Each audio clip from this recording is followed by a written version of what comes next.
Alrighty, welcome back to another episode of How Many Ums Can I Say Within a 5 Minute Window? This is the story of how I thought my neighbor was going to report me for homicide. It was Thanksgiving Day, and my roommate was on vacation with his family, so I had the house to myself. I had to work the next day, and I was several thousand miles away from my family, so I was planning to have a pretty lonesome Thanksgiving. I had prepared for this by buying a quality TV dinner and a personal apple pie. And then my plan for the day was very simple: smack that dab pen a lot, make some food, and watch some gosh darn Thanksgiving football.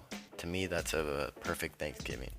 My roommate had a dog that I was watching for him while he was on vacation, and he had told our neighbor, who also had a dog, that if he wanted to come by and take the dog off my hands for a play date, he could. My roommate also had a tortoise that he had an indoor cage for, but also let the tortoise walk around the house from time to time.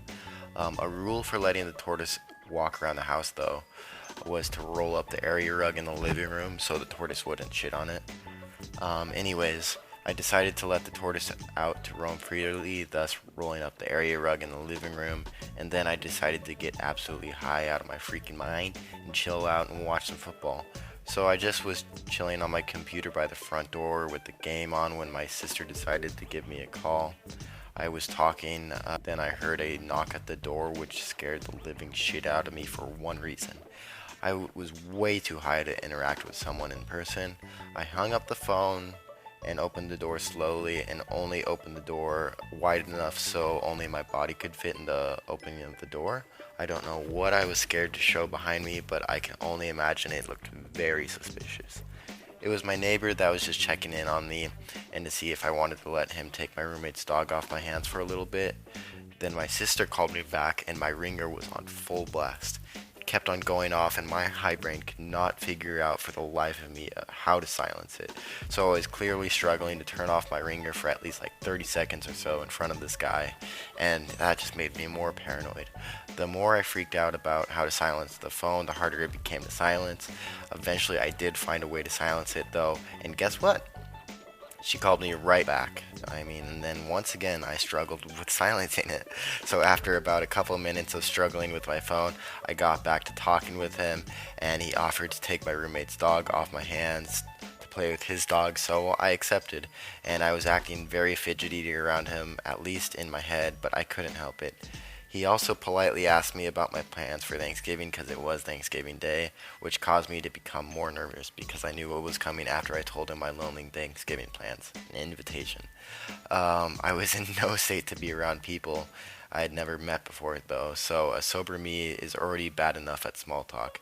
After he heard my plans, he was like, "Oh, well, you can come get some food at my place with my girlfriend and her mom in a little bit if you want."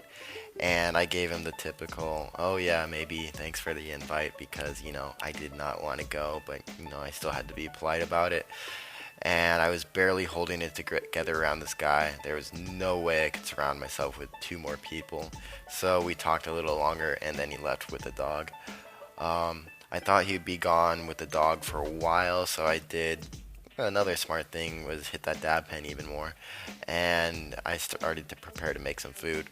10 minutes went by, and I heard another knock at the door. And who could it be? Oh, it was my neighbor again. He had brought the dog back because apparently she was not in the playdate mood, and I can only assume I was acting even more paranoid at this point. But eventually he went back to his house, and then only after he had visited both times did I realize that if he were to look through the front door when talking to me, he would be able to see the rolled up area rug in the living room. And my high brain pieced this info and the fact that I was probably acting very strange around him together, and came to the conclusion that he was going to call the cops on me for killing someone and trying to clean up the crime. I was on the edge for like a few hours or so as I waited for the police to show up and arrest me. But to my surprise, the police did not show up, and I was not charged with the murder of an imaginary person.